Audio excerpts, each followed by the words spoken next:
Sir, ಈಗ ಮಾನ್ಯ ಶಿವಶಂಕರ್ ಅವರು ಹೇಳಿದ್ರು, ಆ ಮಾತಿಗೆ ಬೆಲೆ ಇಲ್ಲ, ಗೌರವ ಇಲ್ಲ, ದುಡುಕಿನಿಂದ ಮಾತಾಡಿದ್ದಾರೆ ಅಂತ ಹೇಳಿದ್ರು. ಮಾನ್ಯ ನಾಗರಾಜ್ ಅವರು ಒಪ್ಕೊಳ್ತಾ ಇದ್ದಾರೆ, ಆದರೆ ಜೀರ್ಣಿಸ್ಕೊಳ್ಳೋದಕ್ಕೆ ಕಷ್ಟ ಆ ಮಾತು.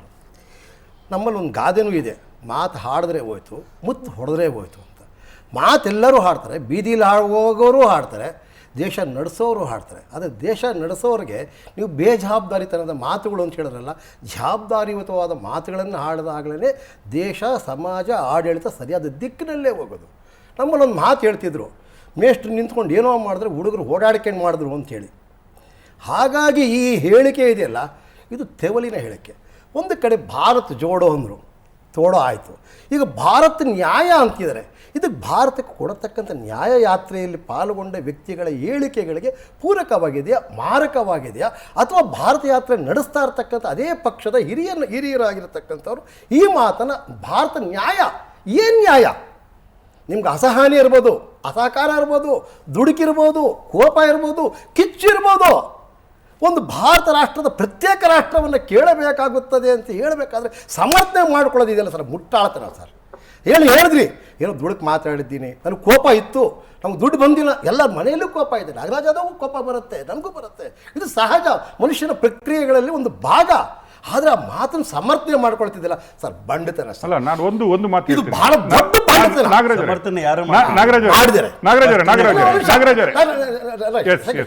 ನಾನು ಒಂದು ಬಂಡತನದ ಮಾತು. ನಂಬರ್ 2 ಸರ್, ಬಡ್ಜೆಟ್ ಇದು ಮೊದಲನೇ ಬಡ್ಜೆಟ್ ಆಗಿದ್ದರೆ ನಿಮ್ಮ ಹೇಳಿಕೆಗಳನ್ನು ಒಪ್ಕೊಳ್ಳಿ. ಪೂರ್ಣ ಪ್ರಮಾಣದ ಬಡ್ಜೆಟ್ ಆಗಿದೆ, ನಿಮ್ಮ ಹೇಳಿಕೆಗಳನ್ನು ಸಹಮತ ಇದೆ, ಗೌರವ ಇದೆ. ನೀವು ಸ್ಟಡಿ ಮಾಡಿದರೆ ಯಾವುದೇ ರಾಜ್ಯಕ್ಕೆ ಯಾವುದೇ ಅನುದಾನಗಳನ್ನೂ ಕೊಟ್ಟಿಲ್ಲ, ಯಾವುದೇ ಅನುದಾನಗಳನ್ನು ಕೊಟ್ಟಿಲ್ಲ. ಯಾವುದೇ ರಾಜ್ಯಗಳಿಗೆ ನಾವು ಒಂದು ಕಣ್ಣಿಗೆ ಬೆಣ್ಣೆ ಸುಣ್ಣ ಅಂತ ಏನು ಹೇಳೇ ಇಲ್ಲ.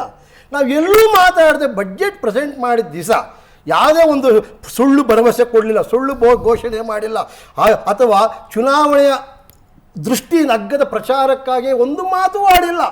ನಾವು ಯಥಾಸ್ಥಿತಿಯನ್ನು ಕಾಯ್ದುಕೊಂಡು ಬಂದಿದ್ದೇವೆ ಅಂತ ಹೇಳಿದ್ದೇವೆ ವಿನಃ ಇವರು ಇನ್ನೊಂದು ಪಿಯೂಷ್ ಗೋಯಲ್ ಅಂತೇಳಿ ನೀವು ಯಾಕೆ ಯಾವಾಗಲೂ ಪ್ರೆಸಿಡೆಂಟ್ ಇದ್ದರೆ ಅದನ್ನು ಪ್ರೆಸಿಡೆಂಟಾಗಿ ತೊಗೊಳ್ತೀರಾ? ಆಯಾ ಕಾಲಘಟ್ಟದಲ್ಲಿ ಅದು ನಡೆದೋಗ ನೀವು ಹಂಗೆ ನಡಿಬೇಕಾಗುತ್ತೆ ಅಂತ ಯಾಕೆ ಹೇಳ್ತೀರಾ?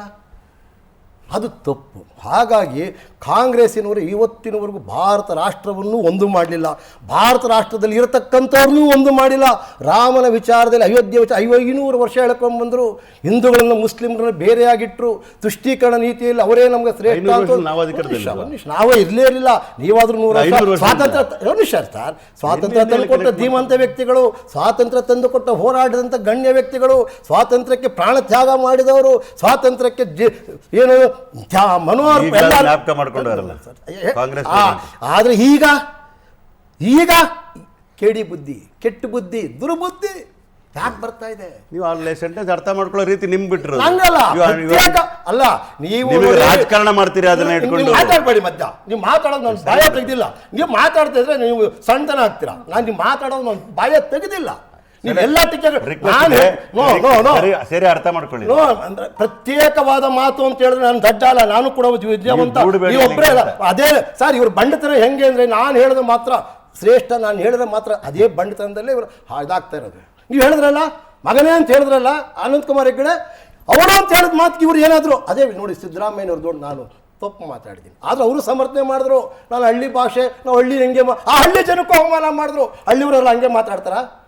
ಹಳ್ಳಿಯವರೆಲ್ಲ ಹಂಗೆ ಮಾತಾಡ್ತಾರೆ ಸರ್. ಹಳ್ಳಿ ಭಾಷೆಗೆ ಏನು ಸೌಡಿ ಇಲ್ವಾ? ಹಳ್ಳಿ ಭಾಷೆ ಪ್ರಬುದ್ಧತೆ ಇಲ್ವಾ? ಹಳ್ಳಿ ಭಾಷೆಯಿಂದ ಸಾಹಿತ್ಯಗಳು ಸರ್ ನೋಡಿ ಸರ್, ತಪ್ಪು ಯಾವ ಅನಂತಕುಮಾರ್ ಹೆಗಡೆ ಇನ್ನೂ ನಾನು ಮಾತಾಡಿ ತಪ್ಪು ಅಂತ ಹೇಳಲಿಲ್ಲ ಸರ್. ನಾನು ತಪ್ಪೇ ಅಂತ ನಾನು ಹೇಳ್ತಿದ್ದೀನಿ, ಅದು ಅವರು ವೈಯಕ್ತಿಕ. ಆದರೆ ಸಿದ್ದರಾಮಯ್ಯನವರು ವಿಷಾದ ವ್ಯಕ್ತಪಡಿಸುತ್ತಾ ಅವರು ಈ ಬಂಡತನ ಸಮರ್ಥನೆ ಮಾಡ್ಕೊಂಡ್ರು. ಹಳ್ಳಿ ಭಾಷೆಯಿಂದ ಸಾಹಿತಿಗಳು ಬರಲಿಲ್ವಾ? ಹಳ್ಳಿ ಭಾಷೆಯಿಂದ ಜ್ಞಾನಿಗಳು ಬರಲಿಲ್ವಾ? ಹಳ್ಳಿ ಭಾಷೆಯಿಂದ ವಿಜ್ಞಾನಿಗಳು ಬರಲಿಲ್ವಾ? ಹಳ್ಳಿ ಭಾಷೆಯಿಂದ ಕೆಂಗಲ್ ಹನುಮಂತಯ್ಯ ಬರಲಿಲ್ವಾ? ಏನು ಅವರೊಬ್ಬರೇನು ಹಳ್ಳಿ ಭಾಷೆಯಿಂದ ಆದ್ರೆ ಇವರು ಬಂಡತನ ಸರ್. ನಾನು ದುಡುಕಿನ ಮಾತು ಅಂತ ಹೇಳಿದ್ರು, ಕೋಪದಲ್ಲಿ ಮಾತು ಸರ್. ಪ್ರತಿಯೊಬ್ಬ ಮನುಷ್ಯನಿಗೆ ಅದು ಆಕ್ರೋಶದ ಮಾತು ಅಂತ ಪರಿಗಣಿಸಿದ್ರು ಕೂಡ ನೀವೊಂದು ಮಾತು ಹೇಳಿದ್ರಿ, ಇಲ್ಲಪ್ಪ ನಾನು ದುಡುಕಿನ ಮಾತು ಹೇಳಿದ್ದೀನಿ, ಕ್ಷಮೆ ಹೇಳಿದ್ದೀನಿ, ಭಾರತ ರಾಷ್ಟ್ರ ಒಂದು, ನಾವು ಇಡೀ ನಮ್ಮ ಭಾರತ ರಾಷ್ಟ್ರಕ್ಕೆ ಹೇಳೋ ಸೌಜನ್ಯ ಇಲ್ವಲ್ಲ ಸರ್? ಆ ಒಂದು ದೊಡ್ಡತನ ಇಲ್ವಲ್ಲ ಸರ್? ಇವ್ರನ್ನ ಏನ್ ಅನ್ಬೇಕು ಸರ್? ಭಾರತ ಜೋಡೋ ಅಂತೀರಾ, ಭಾರತ ನ್ಯಾಯ ಅಂತೀರಾ, ಭಾರತಕ್ಕೆ ಮೀರ್ ಸಾಧಕರ